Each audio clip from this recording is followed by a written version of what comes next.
আসসালামু আলাইকুম রাহমাতুল্লাহি ওয়া বারাকাতুহু। সুপ্রিয় সম্মানিত দর্শক শ্রোতা, আশা করি মহান রব্বুল আলামিনের দয়ায় আপনারা সকলেই ভালো আছেন। সুপ্রিয় সম্মানিত দর্শক শ্রোতা, আজকে হযরত আবু হুরায়রা রাদিয়াল্লাহু তাআলা আনহু থেকে একটি ঘটনা বর্ণনা করব।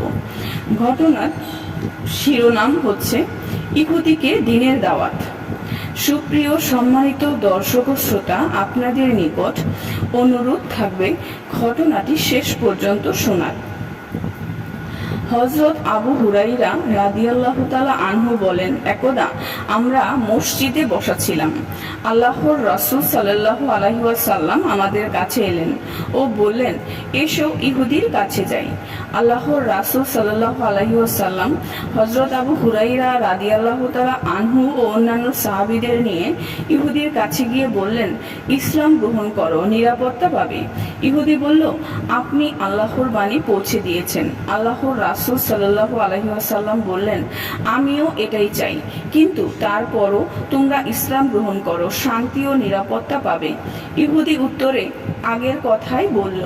আল্লাহর রাসূল সাল্লাল্লাহু আলাইহি ওয়াসাল্লামও আগের কথাই বললেন। এভাবে 3 বার বলার পর তিনি বললেন, এখন আমি তোমাদেরকে এই জমিন থেকে উৎখাত করতে চাই। সুতরাং তোমরা যা কিছু বিক্রি করতে চাও বিক্রি করে দাও, অন্যথায় ভালো করে বুঝে নাও এই জমিন আল্লাহ ও তার রাসূলের অধীনে।